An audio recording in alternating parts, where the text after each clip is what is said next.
Hello,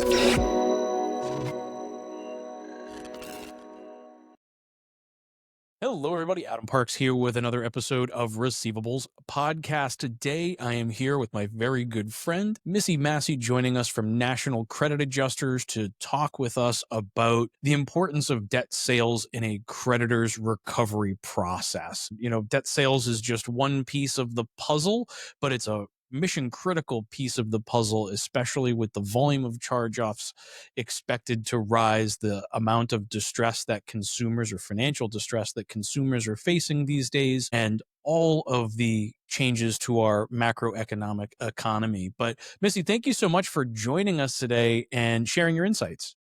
Thanks, Adam. So happy to be back. Well, I greatly appreciate it. For anyone who, I'm going to link your other episodes below, but for anyone who has not had the opportunity to become your friend through the years, could you tell everyone a little about yourself and how you got to the seat that you're in today? Sure.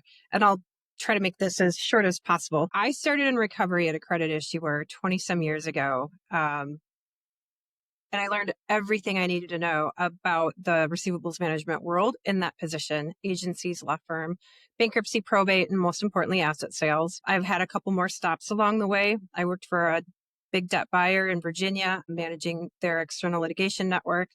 I did the same for a third-party law firm in Midtown Manhattan, managing receivables for big banks. And 10 years ago, I ended up at National Credit Adjusters, and originally in third-party management as well. But I've been managing purchasing side for the last 7 years. And the purchasing side is so different, but where you have the experience on the collection side, where you've got experience on the litigation side, understanding how those play into the overall debt sale strategies is an important piece of the puzzle. So critical. And I wouldn't have been this successful in the role without it. Absolutely. So help me understand, when you think about it, when you put your creditor hat on and you're thinking about where do you stand? What do I do with this rising charge-off volume? How did you look at it from that perspective? And I'll start this conversation with, if you are an active seller or a buyer in this space, this is Captain Obvious content and probably not the episode for you, right? If you're a seller that sold before and took a break and decided maybe it wasn't best for your strategy, where you've never sold before, this is absolutely content you want to listen to. So from a credit issuer space, I worked for a big company that actively sold and had sold for a long time. So I just inherited a process, but it was a process that was critical to drive revenue back to the bottom line, which is your recoveries and Total volume your collections. Yeah, your volume. So when you think about it, though, is you inherited this process that required you, or that kind of put everything in place from a debt sales perspective. Was that process perfect, or what did you learn about that process as you started selling debt to a third party?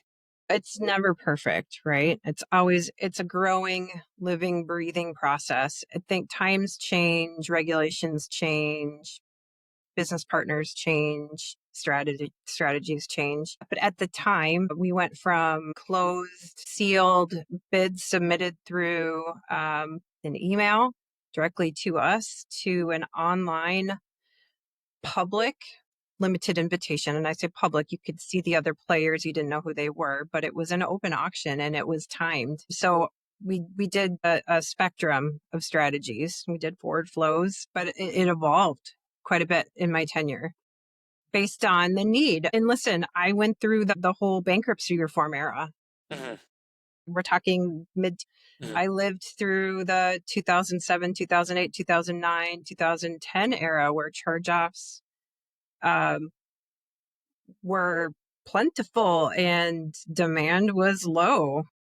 Yeah, liquidation was low at the time too. I mean, every time that we're looking at this increase in volume, generally it's coupled with a pretty significant decrease in the liquidity value. Absolutely. So it all depends on the factors around you, right? So talk about market conditions today.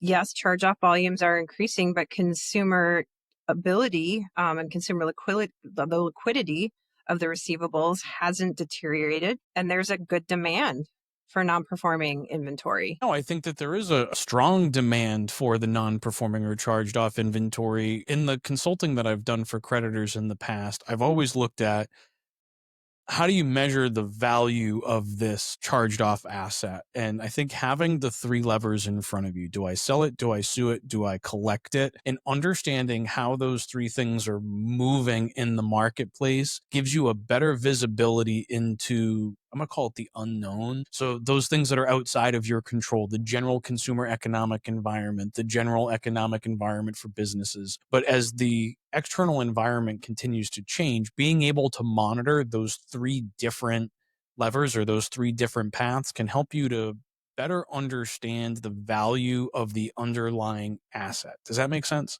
It does, and the predictability and the consumer behavior of different portfolios you may manage can change over time as well. So you talked about the three, right? Do I collect it? Do I sue it? Do I sell it? The creditor I worked for, we did a little bit of everything, and sales came on the back end for the most part. There was a receivable that we decided it makes sense to get rid of it pretty close to charge off. So we're just going to bundle it up and sell it early. The rest of it, we'll do an early legal selection. We'll send it to a couple collection agencies, and then we'll bundle up the rest.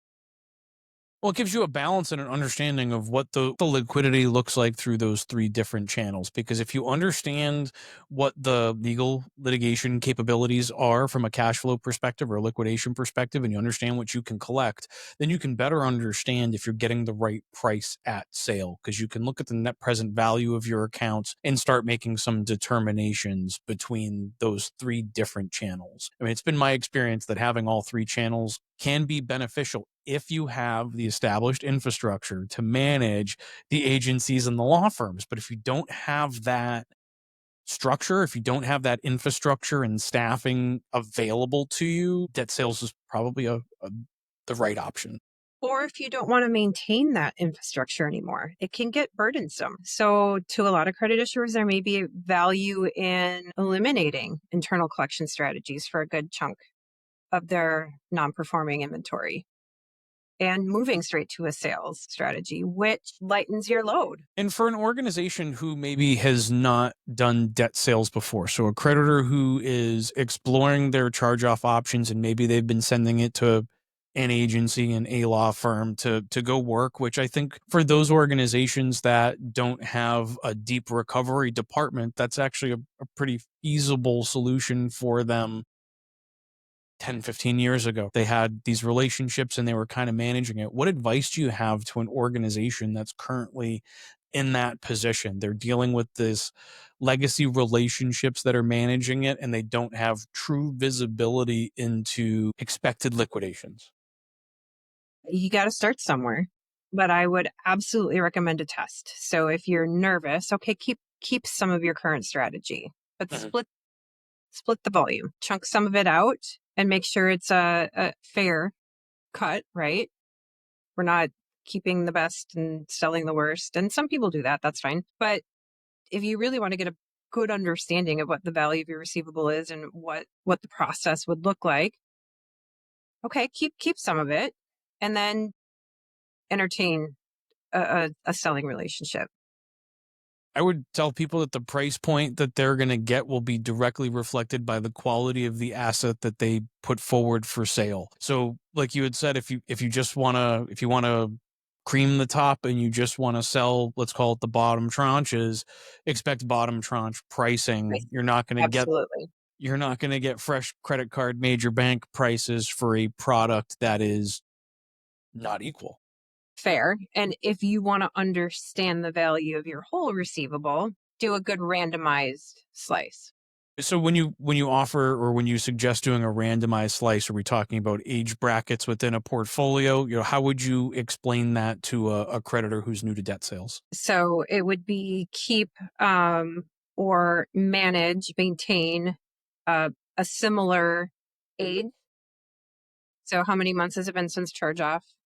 You just want to make sure that your average age that you're keeping versus considering for sale is comparable, and the average balance, consumers FICO at origination, and any other scoring indications that give you collectability predictions post charge off. If you have that capability, just make sure that those are all consistent.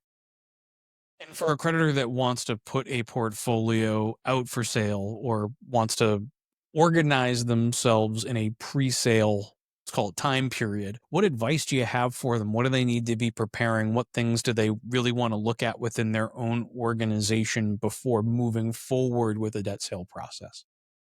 There's a lot of things to consider: system restraints, internal agents and training, accounting functionality. Do you have the ability to completely shut down an account and make sure that if a consumer were to reach out to you, that you won't have a conversation, that you'll refer them to the right place? So that can cause problems. Sounds minor, but I remember that issue. I mean, it was a lot more common 10 years ago, but especially for a new seller that have not had these last 10, 20 years of experience selling, there can be some challenges there. And documentation delivery, I know, is always at the top of the list. Absolutely. And do you have staffing and or resources to manage and account for incoming payments and make sure that those get forwarded? Mhm. Inquiries from your buying partner. So if somebody calls in and says, "Hey, can I have extra documents on this?" Or, "Hey, we're getting word that there was a dispute. Did you have a dispute? Was it resolved?" So just somebody that can field in questions, and questions do pop up.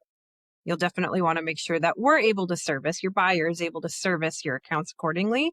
And that may on occasion mean contacting you for additional information that isn't readily available at the point of transaction. Fair. I mean, documentation is key, but making sure that we can transmit those documents, understand those documents, I think is also a big part of the process. And one of those items that directly impacts the sale price of a portfolio, the quality, the ease of documents, just how that entire process is going to flow as a creditor. If you've got everything sitting in, hard copy in Iron Mountain, it's different than if I can pull it from my, loan management system.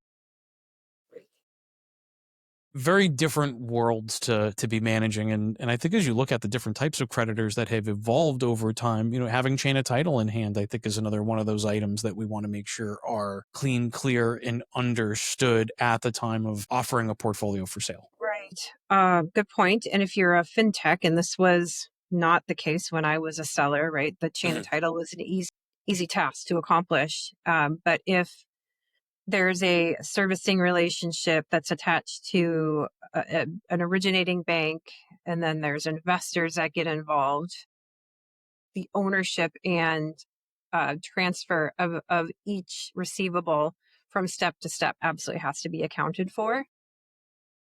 And your buyer will want to have a clear understanding of ownership prior to, and documentation of that ownership prior to your transaction. So now that we've talked about how to kind of prepare for the eventuality of a new debt sale, so we've got a good understanding of what we need to do in order to bring it to marketplace. For before they've gone through that process, though, a lot of internal discussions need to happen about the benefits and why we're actively trying to sell a portfolio. From your perspective or from your experience, what do some of those conversations look like, and what advice do you have for organizations that are talking about starting the process of offering a debt sale? So if it's financial driven, you're probably talking a lot about your reserve, your Mhm. forecasted recoveries, and what your charge off rates currently look like. So if anything looks unfavorable or is starting to bleed outside of the lines of comfort, Mhm. and you need some leverage, this is a great way to improve your liquidity, obtain some quick funds and put money back into where your losses are, or fund new loans. Funding new loans is definitely an important part of that Right. process, right? Being able to bring the Right. cash back in. I think creditors sometimes get so caught up in the debt collection process, again, depending on the type of loans that they're making, that it's hard to be a master of both trades, that lending and underwriting process, bringing in those new customers. And what would you say to creditors that are thinking about debt sales, but are concerned with maybe relending to those customers again in the future? So if you have a relationship with a buyer that can provide feedback for accounts that have been paid, that's a process that we manage today. And it's pretty common, especially in alternative lending spaces where consumers are loyal to your brand, right? One, you want to pick a buyer that's compliant and will treat your consumer the way you treat them. So you're looking for alignment.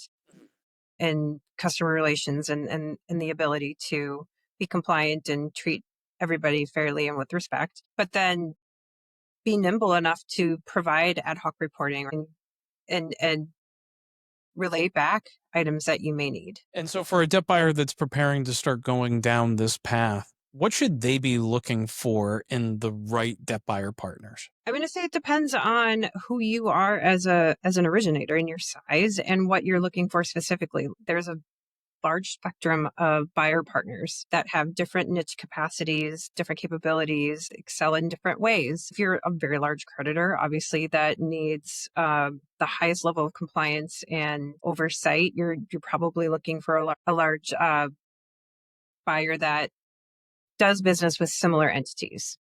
If you're a smaller entity that wants a one-on-one relationship and flexibility and somebody that can be nimble and responsive. So I also think about like RMAI certification. I think about those things that we look at in the RFP process and finding the right creditor partner. So for me, it's about, are they certified? Are they meeting those standards? Although compliance has kind of become table stakes these days. In 2010, it was all about, well, I'm the most compliant shop.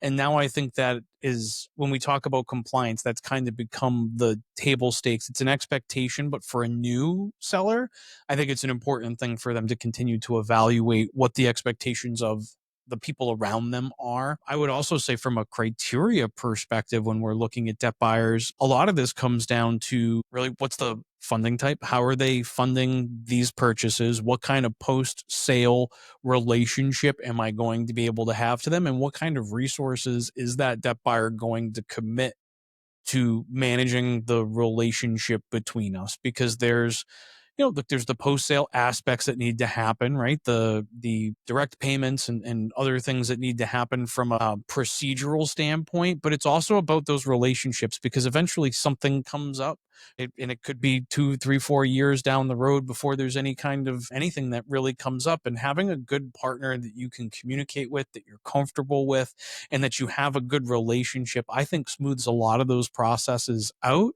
because when there's trust in a relationship, it becomes a lot easier to react to anything that was unpredictable or unexpected. And I think compliance is always going to be important, right? It's just a world that we've developed and it's not going anywhere. It's not going anywhere. I would say you probably want to make sure you're aligning with the business partner that works with your consumer in a way that your consumer will respond well to. So you're worried about risk, you're worried about complaints.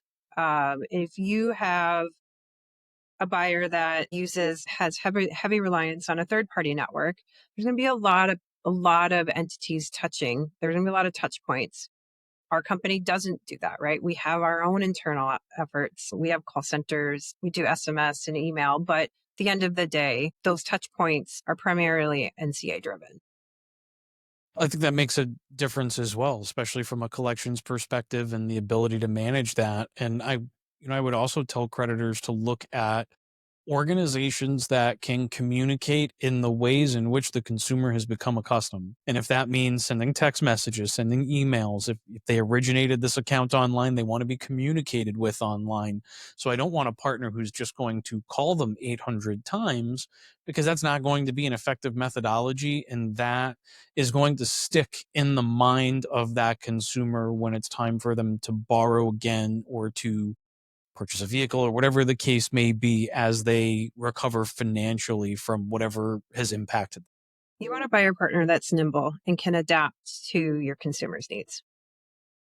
I think that's always the case, though. As creditors, we've always tried to provide a good experience for the consumer, even through the distress stages, and a lot of that focus on first party and delinquency stages and the text messaging and the campaigns and all of the things that have started to happen, let's say earlier in the process. I mean, look, it was 15 years ago, we didn't call the second somebody missed the bill. Now, 3 days before the bill is due, there's kind of a pre-prompting there. And how much of that has taken individual consumers out of the 30-day bucket? So even just those active communications. And then if if you're looking for a debt buyer partner, looking at someone who can continue that same kind of relationship after the fact where that customer was comfortable. And I think that there's value in that, even if that consumer's not going to return. When we talk about reducing headline risk, it's about being able to extend that creditor experience into the post collection world. Yeah, the most important thing is, do your values align, right?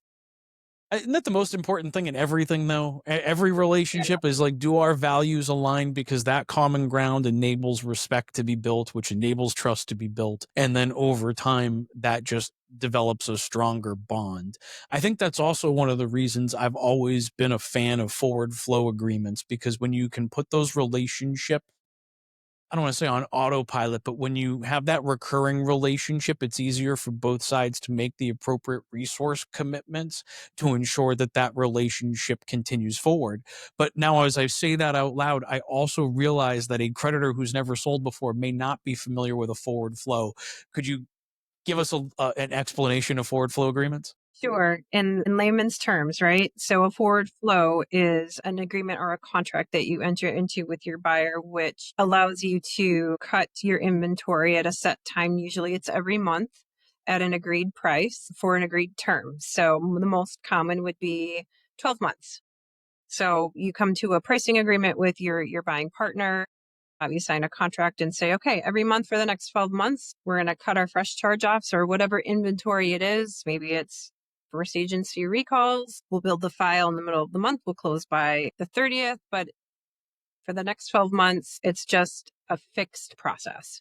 You don't have to think about it. Your forecasting becomes easy because you know what's coming. If you've got your forecasted charge off volumes and you know what your price is, your forecasting and budgeting is a lot easier to manage. I think that's a pretty good explanation of it. For me, forward flow agreements really, again, it put that continued commitment of resources in place. It enabled through those regular transactions the building of a relationship, because anything that came up within those transactions, we had these regular touch points. We were always in communication, and it enabled for the growth of a relationship to where it finds that right balance, to where we're not over communicating now. We're not wasting time and communicating more than we need to. But at the same time, there's an appropriate touch point throughout the process that enables us to continue to build a relationship. And people do business with the people they like. And if you get the opportunity to work with somebody regularly, that's the real opportunity to build a relationship. Great. And I've known flow agreements to go for years, right? So at some point, maybe you want to renegotiate pricing or reassess where market is. But at the end of the day, I often see that after that process, your seller re-engages with their current partner. But relationships remain, I don't know if it's an equally important, but it's definitely a very important aspect of that process as well. And that's a good point. I also think it's fair to comment on that, Adam, and say, if you have an outlier or you've got a rogue bid and you're really excited because, oh, I didn't expect to see that kind of pricing, just be cautious because you Mhm. don't know what that comes with. You don't know what the risk is. You don't know how that partner will treat your consumers or what tactics they may take to try to recover on that receivable. A single outlier is dangerous. Just a word of caution. I agree wholeheartedly that a single outlier is actually more dangerous than valuable. There's no way that the amount of money in the increased bid is going to offset the risk that's associated with selling to somebody who is so far outside of market norms. Yep, agree. And generally you'll see a good chunk of your players come in around the same place. And that's your comfort zone, right? That's I, that's the that's happy generally a pretty good comfort zone, for because risk and reward. if a group of organizations are looking at a price point and saying this fits within our investment model, it's a manageable price point. But it could become quickly an unmanageable price point if somebody's continually overpaying for portfolios. Eventually something happens within their organization where either they start cutting corners in order to achieve the returns that they need, or they're going to take other action. But that's where the risk starts to lie if that company goes under or starts cutting corners, and that's a bigger risk than is necessary. I prefer to focus on if somebody's so far outside of the standard deviation, I like to look at the bids and then say, here's my standard deviation on the, let's call it the average bid, and how far outside of that standard deviation is one of those outliers. And I know it's probably a little statistical, but I think it's a good guiding light when you start thinking about what that pricing looks like as it comes in. Yep. And I'll always say it's good to have a variety of offers to consider. And it's always a good idea from a seller's point of view, never to have all your eggs in one basket. It's good to have a couple of strong partners in your pocket because you never know when somebody's situation can change. And if you're only dealing with one buyer, you're left in an uncomfortable spot with forecasted revenue loss And now you got to go build nowhere new to go. relationships and establish Exactly. new train tracks with a new organization and the infrastructure required to be able to move the documents back and forth, and the comfort level with that transmission and reception of 100%. documentation. Exactly.